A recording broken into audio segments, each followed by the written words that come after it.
Bom dia, boa tarde, boa noite. Olá, meus alunos. Vamos falar hoje sobre indústria cultural. Eu sou Albeniz Júnior, professor de Sociologia, e esse é um tema aí importantíssimo, né, para a gente compreender o século 2020, o início do século 2021 e também as mudanças aí, né, que a cultura humana vem sofrendo por conta dos meios de comunicação, né, tanto no século XX até os dias atuais, que surge, né, de certa forma, com o entretenimento, aquele momento nosso de diversão, né, de lazer, e, de certa forma, uma estrutura social está sempre querendo nos vender algo ou nos dominar, né? Então, essa é a reflexão trazida aí pelos nossos colegas lá da Escola de Frankfurt. E se você está assistindo esse vídeo, peço aí que você se inscreva no nosso canal, né, para receber as nossas notificações. Comente também se você já tinha ouvido falar sobre a indústria cultural, não tinha ouvido falar, se você gostou do vídeo, não gostou, né? E vamos lá ao nosso conteúdo então. Beleza, galera?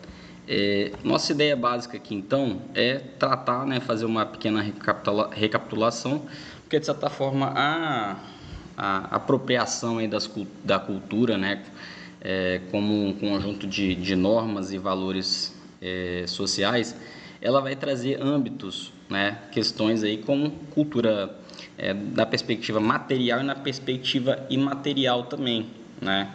Então, todo esse conjunto de normas, de valores, de identidades sociais, ela vai sendo transformada. Foi mal que eu vou me reorganizando aqui para não atrapalhar os slides. Ela vai se transformando aí, né? Vai sendo moldada por aspectos presentes aí, né? Em questões materiais. Então aqui a gente tem instrumentos, né? Por exemplo, um dos nossos elementos materiais hoje, né, a gente pode pensar o próprio aparelho de celular, televisão, né, instrumentos, máquinas, né, alimentos. Então a gente sabe que, por exemplo, nem todas as culturas se alimentam da mesma forma, né? Elas buscam aí formas de hábitos alimentares diferentes. E esses alimentos, eles nada mais são do que objetos, né, itens aí materiais. Um tipo de habitação, por exemplo, um tipo de construção, né, que a gente habita, também tem essas características aí presentes da cultura material. E na cultura imaterial é tudo aquilo que é intangível, aquilo que a gente não encosta de certa forma, mas que um determinado objeto, né, quando a gente pega um determinado um boné, por exemplo, né, o boné ele é um item material, a gente encosta, a gente usa ele, né, mas a logo que está presente nele, né, ela vai conter uma determinada ideia. Então, se uma pessoa chega com um boné do Flamengo, por exemplo, um boné do Fluminense, um boné do Vasco, um boné do Botafogo, isso gera na gente um determinado sentimento, né? E é muito interessante que esse sentimento é o imaterial, né? Então, ali, as nossas normas sociais, religião, então você pode ter, né, objetos religiosos que eles vão te trazer, né? Você pode ter uma determinada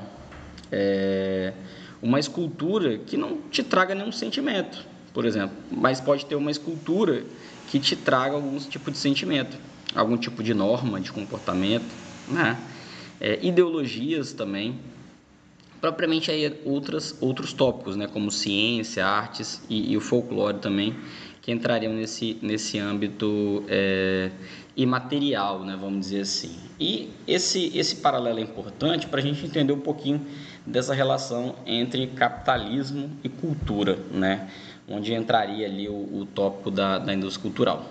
E a gente vai aprendendo, né, nosso pensador argentino aí, Néstor Garcia Canclini, observou que até o século XIX as relações culturais, né, então esse processo de criação de objetos, de ideias, ocorriam entre grupos próximos, né, grupos familiares, vizinhos, com poucos contatos externos. No início do século XX, a possibilidade de trocas materiais aumentou com o desenvolvimento dos transportes e dos meios de comunicação. Então, hoje, para a gente é super aceitável, né, que uma pessoa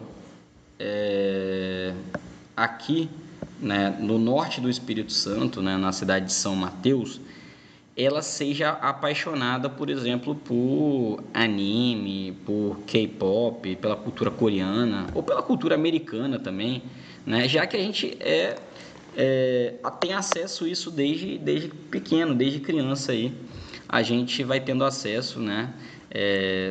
Até ali os anos 90, início dos anos 2000, a gente dependia extremamente da televisão, né? Dos canais televisivos.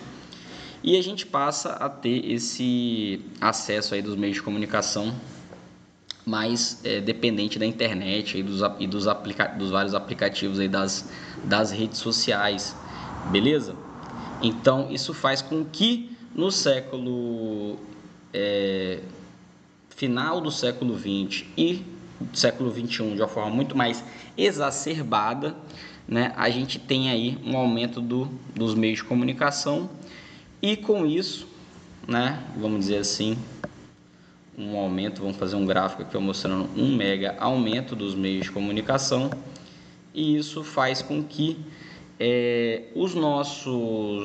as identidades, as culturas que a gente vai aderir, elas não necessariamente estão ligadas mais àquela cultura local. Então, às vezes você tem uma perda aí da cultura local em prol de uma cultura externa, estrangeira, né? Isso é muito comum nos dias de hoje. E aí tem até a capa de um mangá, né? Inuyasha, que é um dos primeiros mangás aí lançado, que chegaram no Brasil, né? Ainda você tinha que ir numa banca de revista ali, né, para comprar. Tem até o preço ali, ó, R$ 3,50 o valor desse mangá. E com isso, né, hoje as tecnologias da comunicação permitem, né, que essas trocas culturais elas sejam feitas em tal quantidade que não se sabe mais a origem delas, né? As culturas locais vão se mesclando então a essas expressões culturais, principalmente aí dos Estados Unidos, né, e de alguns outros países europeus, formando uma imensa cultura mundial. Então, as expressões de grupos ou de regiões coexistem com essas culturas híbridas, né? Então, isso seria essa ideia de reelaboração de identidades, né? Então, existe uma discussão, né, se isso é um processo, né, de dominação ou de interculturalidade. A gente trabalhou, né, com o conceito de interculturalidade aí no semestre passado, né, mas de certa forma vale até depois pensar talvez um vídeo específico, né? Que interculturalidade seria o oposto lá à apropriação cultural, que é quando as culturas, elas em condições de igualdade, né, vamos dizer assim, sem uma ser considerada como superior à outra, os processos de desenvolvimento sociais vão acontecendo, né? Então é uma forma aí de preservar, né, formas particulares de grupos, né, regionais ou nacionais, para que se alcance uma democracia cultural de fato. A gente sabe que é uma visão talvez um pouco utópica, né? Mas o grande objetivo desse é vencer aí a ideia de dominação cultural, quando você tem o apagamento, né, de culturas locais, culturas que são consideradas mais periféricas também, por exemplo. Beleza? E aí a gente vai chegar nesse ponto, né? Cultura no capitalismo, né? Então a gente tem aqui a logomarca aí de várias empresas aí que estão no nosso cotidiano, Google, FedEx, Visa, né? Empresas de várias áreas diferentes. Então, como que o mundo empresarial, né, ele de certa forma vai se apropriando das culturas, de questões de identidades culturais aí, para que elas consigam vender mais e produzir cada vez mais, não só objetos materiais, mas também ideias, né? Então, que coisa mais interessante do que a ideia de que você precisa ter um celular, trocar anualmente ou a cada 6 meses de aparelho celular, né? Porque o seu ele não tem uma câmera, né, condizente com as necessidades, né, de uma determinada resolução específica, ou surge aí uma demanda de um aplicativo novo, né, para você ter um celular mais atualizado. Enfim, esse conjunto de ideias, né, eles estão naquela dualidade entre as necessidades materiais e necessidades imateriais. A gente sabe que, por exemplo, hoje, né, o aparelho celular, ele nos ajuda muito em muitas atividades, ele pode nos otimizar, pode contribuir para a agilidade, para a gente ganhar tempo, né, para resolver uma determinada situação, às vezes de trabalho, de estudo, ou uma questão pessoal também, né? Mas a gente sabe também como que tem, por exemplo, o tópico lá da obsolescência programada, que é uma estratégia do mercado para fazer com que a gente sempre esteja comprando mais e mais e mais produtos, né? Então, uma pequena reflexão aí sobre cultura no capitalismo. E aí, com isso, moçada, surge essa galera aí, a chamada Escola de Frankfurt, né? Surge nos anos 20, na Alemanha, né? Então, é um conjunto de pensadores e teóricos sociais que vão ter uma perspectiva de análise marxista, né? Ou seja, eles são influenciados pela visão de que o capitalismo ele gera desigualdades sociais e que ele também cria mecanismos aí de dominação e de controle da sociedade, né? Baseados lá nas teorias de Karl Marx. Mas a Escola de Frankfurt ela vai pensar como que o sistema capitalista faz isso através da indústria, chamada indústria da cultura, né? Como através dos meios de comunicação de massa, né? Então, por isso é importante entender esses 3 conceitos, né? Indústria cultural, cultura de massa e também meios de comunicação, como essa trilogia, né, vamos dizer assim, ela de certa forma faz com que o nosso comportamento seja o tempo todo moldado, né? Então, a gente tem uma moda, fulano de tal lançou uma determinada moda, né? E aí a partir daquela moda ali, seja uma forma de mudar o cabelo, ou uma forma de utilizar uma roupa, vem sempre um produto associado, né? Então a ideia é que eu te vendo uma ideia e através dessa ideia eu vou te vender um produto também. Então essas ideias não vêm de graça, né? Então sempre uma ideia de produção aí, né? De fabricação de coisas. E aí, né, no caso, eles juntaram várias perspectivas, não só análise marxista, mas psicanálise, filosofia também, e buscou, né, a partir dos anos 20, né, onde já tinha uma indústria do cinema produzindo filmes, né, nos Estados Unidos, né? Então, a partir dessa produção em massa de filmes nos Estados Unidos, você tem ali a chamada primeiro objeto de análise da Escola de Frankfurt. Então, você tem Adorno, Horkheimer. Esse vídeo eu estou gravando em 17 de novembro de 2023. E no Enem de 2023 caiu uma questão, né, de dialética do esclarecimento lá de Adorno e Horkheimer, inclusive falando sobre diversão, né, sobre diversão e momentos de lazer e tal. Bem interessante. E eles vão trazer, né, essa chamada teoria crítica, né? Como as estruturas sociais, incluindo a mídia e a cultura de massa. Então, quando se fala mídia, galera, você pensa todos os sistemas, né, de meios de comunicação. Hoje a gente tem a TV ainda, né? Tanto TV aberta quanto TV por assinatura. A gente tem hoje os streamings. A gente tem os streamings, né, de filmes, mas a gente tem também como o Spotify de música, o próprio cinema é uma indústria ainda muito poderosa, né? A gente tem em escalas menores, né, as mídias, vamos dizer assim, jornalísticas, né, que elas também entrariam nesse rol. Então, é como se todo esse processo, né, de várias mídias, de vários meios de comunicação, elas fizessem uma mega influência na cultura de massas. É só a gente pensar, por exemplo, a própria mudança, né, de gosto musical no Brasil, né, que a gente tem uma virada de chave muito grande para o sertanejo, ali na virada dos anos 2000 para 2010, né? Então, essa virada de chave, ela representou o quê, né? Ela tem uma influência também no processo de gravadoras, de streamings, né? Na criação de playlists, né? Os top hits, né, de certa forma, elas são a forma também de manutenção ali dos artistas principais que vão sendo mostrados para a gente, para fazer com que a gente também seja moldado aí a nossa espécie de consciência e de formação das ideias também. E, de certa forma, a Escola de Frankfurt, com isso, né, não tem como não pensar o conceito de alienação, né, que é o sujeito onde ele é totalmente influenciado, né, por essa estrutura aí de dominação cultural, né, vamos dizer assim.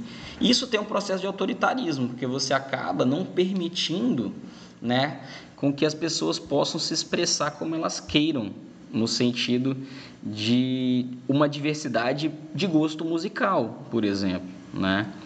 Quando a gente vai ver lá o Top Hits Brasil, né, no Spotify, a gente fica totalmente condicionado lá com alguns gêneros musicais, né? Hoje, principalmente, funk, sertanejo, né? E alguma coisa de pop ali, mas bem pouco ainda. Então, é como se fosse uma ditadura do gosto, né, cultural, né, vamos dizer assim. E também com isso a possibilidade de potencialidade de se transformar a cultura. A internet, da mesma forma que os algoritmos, eles também nos indicam, né, vídeos e músicas para a gente assistir, a gente também pode se mobilizar também através dessas formas, né, até talvez hoje mais, apesar de que existe, né, certos mecanismos de desigualdade, né, na distribuição aí dos algoritmos. Enfim, a sua influência da Escola de Frankfurt se estendeu para além das universidades, né, contribuindo também para a compreensão crítica da cultura e da sociedade contemporânea, né, já que ela traz essa análise aí dessa relação entre cultura e individualidades, né, cultura e mercado também, como isso nos influencia. E aí a gente vem para o conceito de indústria cultural, né, cunhado aí pelos filósofos Adorno e Horkheimer, né. A gente tem aí então essa primeira conceituação do que seria indústria cultural. Então é como se o processo de produção da cultura ele fosse o mesmo das mercadorias, né? Seja um veículo, ou fazer bicicleta, ou produzir celular, por exemplo, né? Então a mercadoria é a cultura. Então ela vai agir com os mesmos princípios de acumulação capitalista que regem a produção geral das mercadorias, como a exploração do trabalho intelectual e subordinação aos objetivos da acumulação, né? O uso intensivo do trabalho mediante novas tecnologias. Esse primeiro tópico, a exploração do trabalho intelectual e sua subordinação aos objetivos da acumulação, é basicamente, se a gente for pensar na indústria musical, os artistas que estão ali compondo e criando as suas músicas, para elas chegarem nesse ponto, elas precisam de um estúdio, elas precisam de instrumentos, elas precisam de pessoas, dos produtores culturais, que são aqueles que vão expandir e divulgar essas produções. Então, todo esse mecanismo, né, por trás do trabalho de uma banda, ele é controlado por grandes empresas, né? Então, se a gente pensa nas gravadoras, Sony, Universal, Warner, né? Todo esse conjunto de gravadoras que ela detém aí, né, o grande controle financeiro, né, do entretenimento musical, por exemplo, né? E o uso intensivo do trabalho mediante novas tecnologias. Isso é muito interessante para a gente pensar. No final até tem uma reportagem falando sobre como que as músicas elas têm diminuído o tamanho delas, né, nos últimos tempos, e isso de certa forma encaixa perfeitamente, né, em estratégias de aplicativos que têm vídeos curtos, né, na sua essência, né? De forma mais embrionária teve o Kawaii, mas o TikTok, né, que faz até hoje um sucesso aí estrondoso. O próprio YouTube e Instagram também se adaptaram a esses vídeos curtos, né? Então o trabalho ele vai se adaptando a essas novas tecnologias também nessa área cultural. E a subordinação do trabalhador ao ritmo da máquina e o parcelamento das funções, né? Assim como eu falei, dei o exemplo da banda, né? Mas essa subordinação do trabalhador ao ritmo da máquina, ela de certa forma é essa ideia de que você precisa produzir cada vez mais, né? Para que você consiga aí ter um rendimento. Isso é muito interessante lá no filme, na série, né? Desenvolvida até pela própria Netflix, sobre a história do Spotify, né, que ela mostra uma cantora de nível pequeno, assim, de inserção pequena, mas muito talentosa. Ela tem muitos ouvintes, né, mensalmente, só que mesmo assim o Spotify ele paga um valor muito pequeno, né? Cerca de menos de US$ 0,01 a cada 1.000 visualizações. Então, assim, ela tem um trabalho bem interessante, mas o rendimento fica tudo com o Spotify e com as gravadoras, né? Então, um produtor, o trabalhador intelectual, é como se ele fosse, né, nessa relação entre burguesia e proletariado. A burguesia são os grandes aplicativos, as grandes empresas, né, como Google, Spotify, Amazon, Netflix, e os produtores de conteúdo são um proletariado, né? Eles vendem o seu trabalho, esse seu trabalho intelectual, né, vamos dizer assim, essa exploração do trabalho intelectual subordinado aí aos objetivos de acumulação capitalista. Beleza? Então, essa é a ideia básica, né? De produzir cada vez mais. Então, por isso que a gente tem várias análises, vários trabalhos acadêmicos já que mostram como que a estrutura da música sertaneja, por exemplo, no Brasil, nos últimos 20 anos, ela vai seguindo o mesmo padrão, inclusive até de notas, de cifras, de acordes, né? Só são mudadas as histórias que são contadas, né? Mas as histórias, você vê que tem muitas assimilações, né? Ou é a história de uma galera que foi beber no final de semana, ou é a história de uma mulher que foi traída, ou é a ideia da superação também, da traição, né? Então, ou o homem que foi abandonado e foi para o bar beber e tal. Então, as histórias, elas até meio que talvez elas chegam num momento que elas vão se repetindo e elas vão se produzindo aí, né, o tempo todo de uma forma insana. Beleza? Outros pontos aqui, né? Então, falando algumas características ainda da indústria cultural. Então, essa perspectiva, né, de massificação, ela vai ter essa característica, né? Massificar, então, é banalizar a expressão artística e intelectual, em lugar de difundir a cultura, despertando interesse por ela. A indústria cultural realiza a vulgarização das artes e dos conhecimentos, né? Então, é uma ideia de produção. Como existe essa ideia de produção constante, né?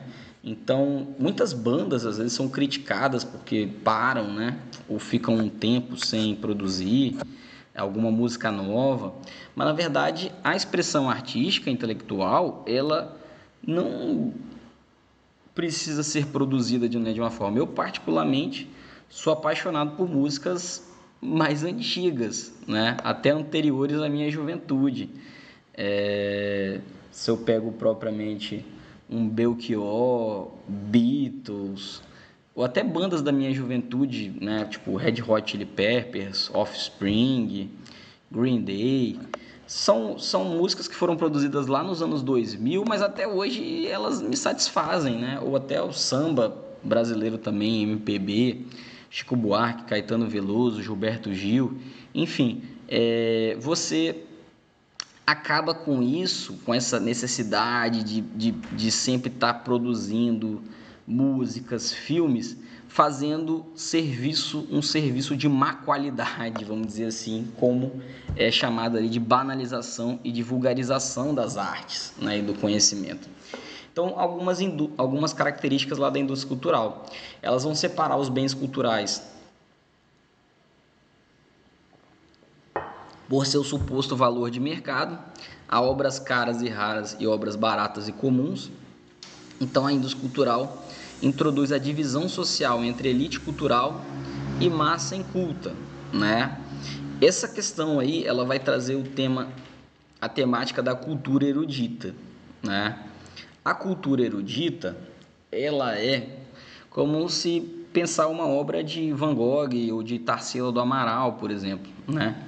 Então você tem um valor ali muito expressivo, né? Pela questão inédita e pela questão também de curadoria, né?